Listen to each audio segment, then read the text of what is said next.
just graduated from college. I've become fairly radicalized in college, as many millions of kids did, as the war progressed, as the violence progressed in Southeast Asia, as the violence progressed in the cities across the country, racial riots, people were mad, people were frustrated, people were leaving the country, people were being thrown in jail, everything else. But worse was all the people who are dying every week. Now, the difference between TV right today and the TV back in those days, they allowed news people to be embedded with the Army and the Marines in Vietnam. They were right beside them, taking film. It would come into your living room. It's the only war that's been broadcast on TV, is what they say. Yeah. Okay. So you'd see people get wounded, you see them get carried away. I mean, it's like up close and personal. And then Walter Cronkite, who was probably the leading journalist at the time, TV journalist, had a show. And at the end of his shows, every night, he would give you the number of Americans who were killed and also the number that were wounded every week. I think younger people, such as myself at the time, were starting to question the politics of it, the morality of it, all that type of stuff. So people go to Woodstock and they're there. They called it Woodstock Nation because we were more or less disaffiliated with the establishment. Mm-hmm. Okay, we were kind of on our own. Our parents were mad at us. I come home with all this long hair and stuff, and what the hell happened to you? I went to college. Probably at the wrong time, or was it the right time? So I mean, that's when people started doing a lot of weed and all that, and listening to psychedelic music, and kind of a statement against your parents' generation about being the same as everybody, and being the silent generation. Everything was fine. Your country is right or wrong. Your country, right or wrong. Those are bumper stickers for all over the place. Love it or leave it. All that type of thing. It was a message to younger people like myself who were getting drafted after college. And if you didn't do so well in college and you dropped out, of course, they snatched you up right away because they were dependent on a draft. Now it's an all-volunteer army we have, which is a big problem. A draft, if they announce a draft today, I'm going to say they announced a draft 3 years ago and they needed people in Afghanistan and Iraq, the war would be over in a week. You know why? Your parents wouldn't like it. Not my kid. Have somebody else go. Right. But when you kind of swoop down on middle-class America and all that sort of stuff, people don't like it. If you want to join. Yeah, good luck. So I'm talking about Walter Cronkite and the bodies. As time went on, my parents started getting more disgusted with the whole thing because we weren't getting anywhere in that war.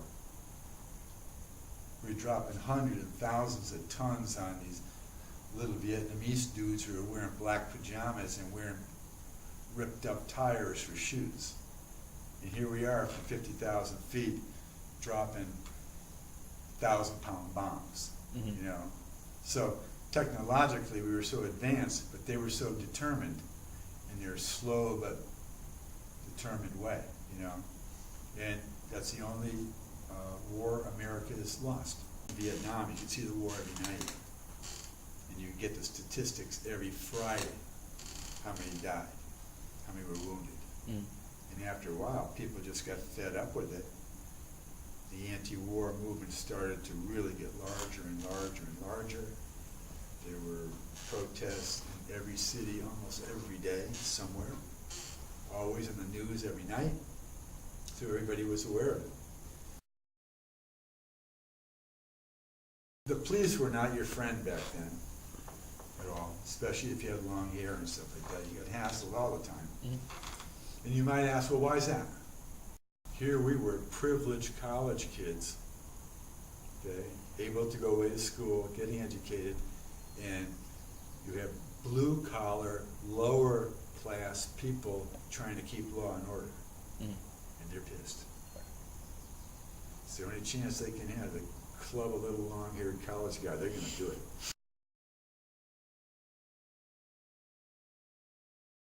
Tell you the truth, I think these Jewish kids from New York wanted to make some money, and they made a little bit of money, but not much. Cause, well, anyway, I got 3 tickets here. I actually paid for these tickets, so they got $24 there anyway. No, I don't think there was any grand plan to create it.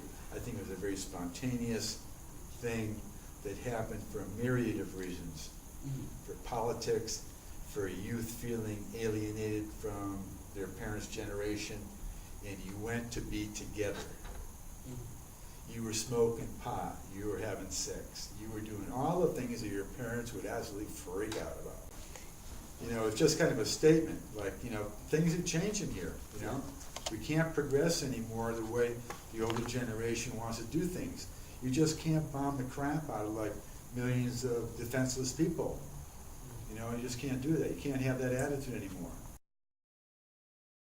Hollywood started to turn out all these movies. First, World War II movies were still popular. Then they turned on movies about the Red Menace and communism and all that sort of thing, you know. And John Wayne, who was a big cowboy star back then, now he became a Marine star, you know, killing the Japanese and everything else, you know. So that you're very impressionable when you're only so young. And so after a while, I remember my first year when I went away to college in 1965, I thought the Vietnam War was probably a great thing. You know, because I was still thinking like my parents were thinking about communism, and they were evil, and we got to stop them somewhere and stuff like that. And a year later, I thought exactly the opposite. What they did when they came home, they married their sweethearts. My father married my mother before he left, 1941. Came back and just thanked their lucky stars that they were alive, and they had good jobs all of a sudden. We had the GI Bill come in 1948. You had hundreds of thousands of young men and women, well, mostly men, but some women, being educated every year at a college level. So it didn't take but a few short years, 4 or 5, 6 years, for them to have tens of thousands of engineers and everything else to make the economy have the talent to make it into a bigger economy. And they enjoyed it. And they felt good about themselves. You know? Then we came along, spoiled brats that we were, and we reject all that stuff. Yeah. We don't like it. You know, everybody started living in the woods. It was a cultural thing. It was a political thing, and that's why I think all the people came together, because they felt like they had something in common with most everybody there. Not 100%, of course, but you were there with your friends. You were always thinking the same. You didn't like the war. You're pissed off at your parents. Hippies were your classic hippie, right? Was pretty apolitical. They didn't care about politics. They just wanted to drop out. They want to go live in a commune up in the Sierras or something like that, you know. The other part of the equation that you mentioned, okay, were activists. They want to roll up their sleeves, put their helmets on, and go in there and duke it out with the police in the streets. So there was a big difference, but they both probably smoked a lot of pot. But anyway, different groups had their different motivations, and I think hippies generally just want to be left alone, play the guitars, and get high. You know, but yet you had your radical elements, students for a democratic society. You had the Weathermen, you had the Weather Underground. You had a lot of stuff, bombings, all sorts of stuff going on. Those people were committed to change, but through more violent means. I can really only speak for like this little circle around where I was, which is probably about 75 or 80 people. I can speak for them. It was a big part of it. It was pretty much pot and hash. There was a lot of acid around. People were careful of acid. Then, of course, you had your hardcore people who were who got into drugs and really liked them and went a little too far with them.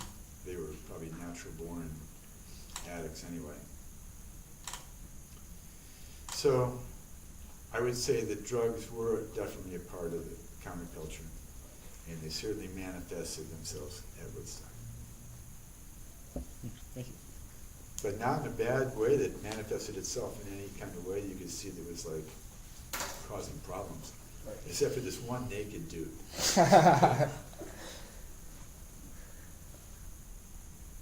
He started Friday morning. He kind of came out of the woods. I don't know where he came from. He's wearing sunglasses, a really long hair, and he didn't have a stitch on him. Right? And he's dancing. He's just doing this crazy dance, but he's moving all the time. It's like half jogging and running and doing this. And everybody's saying, "Don't come here, don't come here, just don't come here." Because he was scary looking. Then all of a sudden he'd disappear, and 3 hours later he'd come dancing back to the wig. It hadn't stopped yet. Wow. Right? Now his legs are all like bloody. He's been falling down, or I don't know where the hell he's been, but he's like, wounded, still going. Dance all night. First thing in the morning, there he is again. Saying, what is this guy on? Yeah. Rocket fuel or what? The people who went there and had that hippie kind of idea of like love each other, feed each other, all that type of stuff, had really great. It really had basically Christian values to it, really, if you look at it. People wanted the music, dance, forget the race problems, forget the war, all that sort of stuff. Take drugs and trip out to the Grateful Dead. I think what I witnessed and everything there gave me a lot more faith in the younger people such as myself. They were getting really, really bad press all the time. Dirty hippies, you smell, you don't do anything, blah, blah, blah, blah, blah. And they, I'd like to see anywhere else in the world, 500,000 people come through under those circumstances and not have any problems. There are like 3 babies born there. Some guy got run over by a tractor. 1 person died. And other than that, people were just helping each other all the time, as best they could. Everybody smiling. Can't ask for anything better than that. Just don't give up on faith in your fellow man, I think. So I think people are basically pretty darn good people.